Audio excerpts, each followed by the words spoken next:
implementation would have never seen the light of day without the direction set by the Curriculum Implementation Division of the Division of Tagum City. Now, we shall be joined by the overseers of the program, starting off with the CID Chief, Dr. Christy C. Bagacay, the Education Program Supervisor in Filipino, and the Division Focal in Special Program in Journalism, Dr. Christy S. Agudera.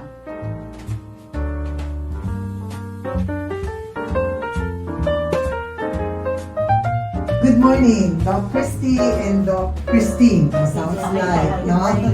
I'm very happy to have you here on Salida TV, and it is a gift for us to have you here, no? Especially when we talk about your beautiful topic, your favorite topic, special program in journalism. So I have a few questions for you, Doc Bagacay and Doc Agudera. First question for Ma'am Christy, no? Parang Miss Universe. Doc, what do you think are the things that needed to be done in order to ensure the sustainability of the program, SPJ? For us in the Special Program in Journalism, Tagum City Division, when we talk about the things that we need for the sustainability of this program, it has to discuss about the dimensions of the sustainable learning. Among these dimensions are the dimension on the learners, what kind of learners that we have. Basically, we know for a fact that Tagum City, there's two implementing schools, both in the secondary, the La Filipina National High School, and the elementary, the Magupo Pilot Central Elementary School, are the producers of our national winners, no, in campus journalism, which is it works hand in hand, the campus journalism and the SPJ. So basically, we have an A1 teachers, learners rather, in both the implementing schools. And the curriculum, basically, we are under the mandate of the national, no, in terms of our the curriculum. Right now in this pandemic, we have the most essential learning competencies in the SPJ program. And we also have the learning delivery. We're in here, we have to identify and then to address the learning gaps. And one of which is the provision of the self-learning modules, which is, we are very fortunate we have the seasoned and the best teachers both in elementary and the special program in journalism, no, who have produced the locally made self-learning modules, which is of great help. And another thing, of course, is the school leadership and management. We're in both schools, we have 100% support from our best implementing school heads. We have Dr. Joan D. and Dr. Jeffrey Rosa. And it is very, clear, no, of their 100 support. And another thing, which is a very important thing in sustaining the program, is the collaboration of the DepEd and the LGU along with our community stakeholders.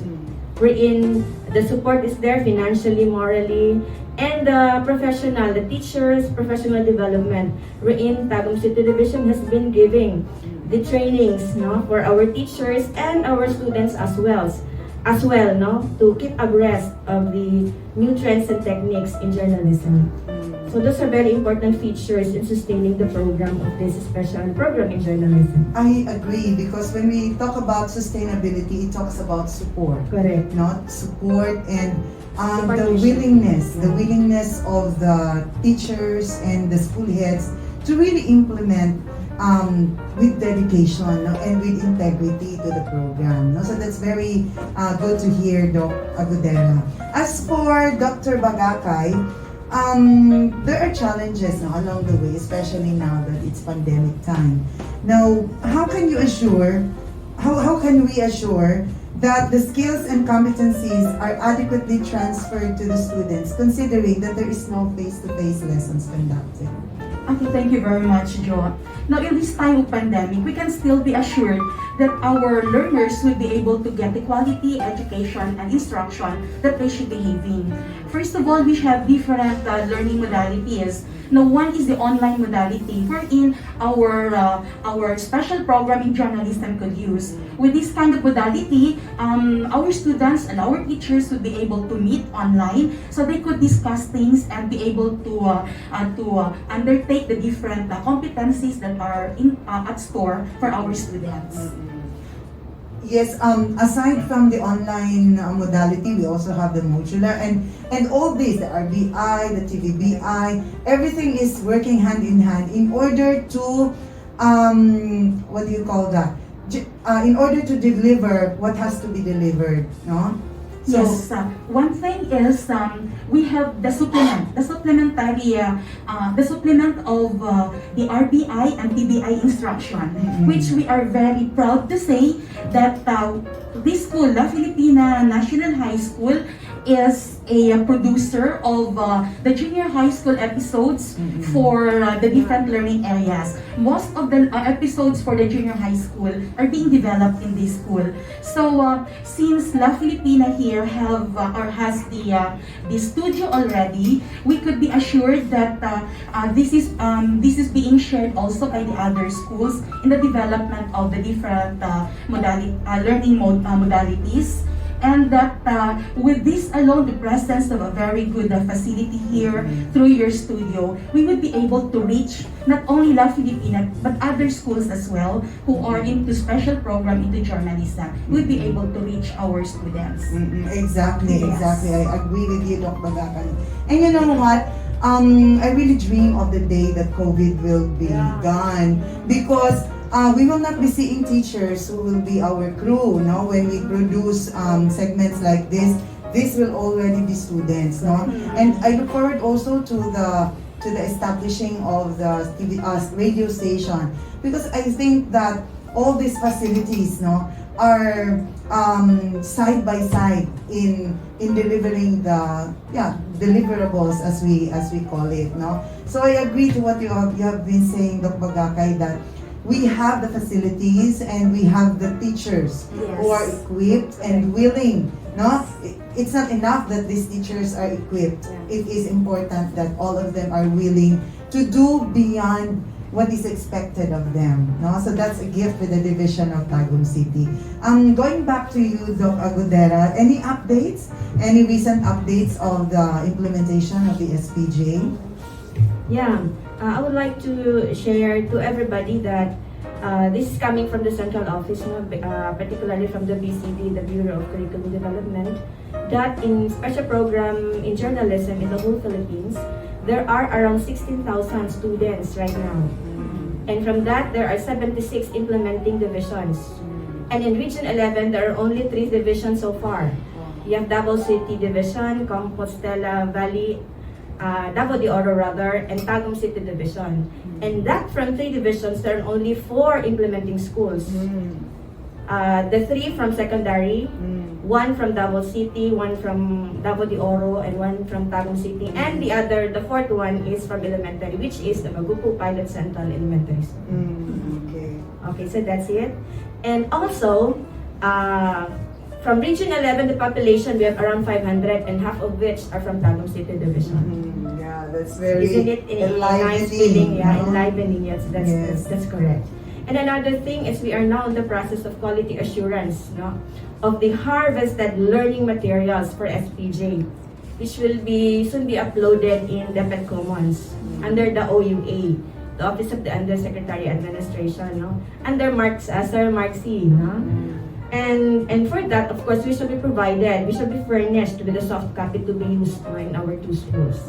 We already received some from the Q1, but the good thing with us, with or without that national provision of the SLMs, we have the locally made self-learning modules made by our seasoned, our dedicated, our creative and brilliant school paper advisors who are handling the special program in journalism. Yes, exactly. For the La Filipina High School, of course, it is headed by the SPJ Focals or Harley Aglusolos.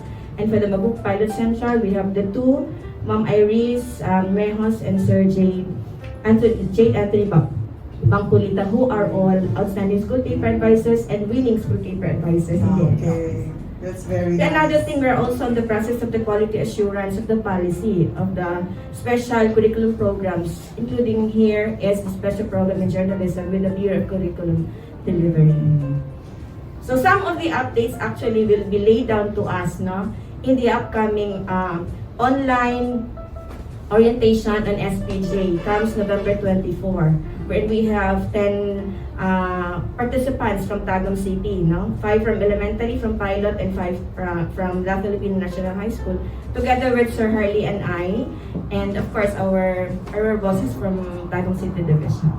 So as I see And it, the two implementing school heads, Dr. Villarosa and Dr. Relos. as I see it, Dr. Agudera, even in this time of COVID-19, SPJ has a bright future. Yeah. No, because everything, even before the COVID happened, no, everything has been planned and set, no, and now even if we are hampered by the existence of this COVID-19, but still we go on. We go on. We went beyond, no, our way in order to reach our students and give them what they deserve, because not all students are gifted with journalism. So it is very imperative that we need to cultivate that particular talent that they have. And we are very fortunate because nobody can cultivate that kind of talent other than the teachers who have already who are already seasoned, as what you have described them earlier. No?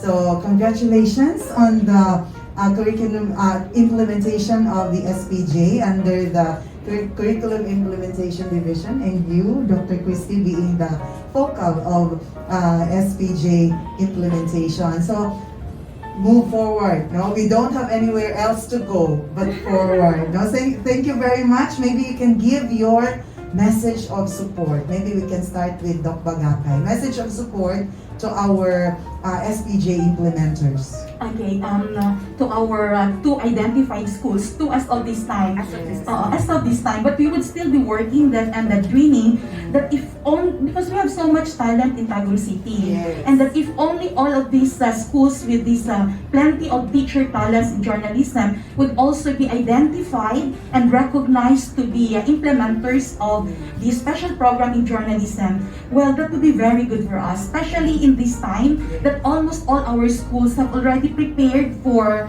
the different facilities being used in RBI and TBI material preparation. And so with this as a message of support, we'd like to assure our teacher talents that DepEd Tagum City and LGU, both of these offices are looking into the good and welfare of the teachers, and we are seeing to it that all of these teachers who have this low, who are into journalism in this time of pandemic, because of course they cannot be, they would not be able to write modules. Okay, so all of them would be able to focus on the assignment given to them, especially for job like this. They would be deloaded in their classroom activities, so they could focus on the journalism aspect of their load. Many will be happy for Yes. that. No? So thank you so much, Doc Bagacay, Doc Agudera. Yeah. For everyone, the sustainability of this special program in journalism in general, and the sustainability of the learning specifically, is a shared responsibility. This is our commitment, no, to the success of all the learners.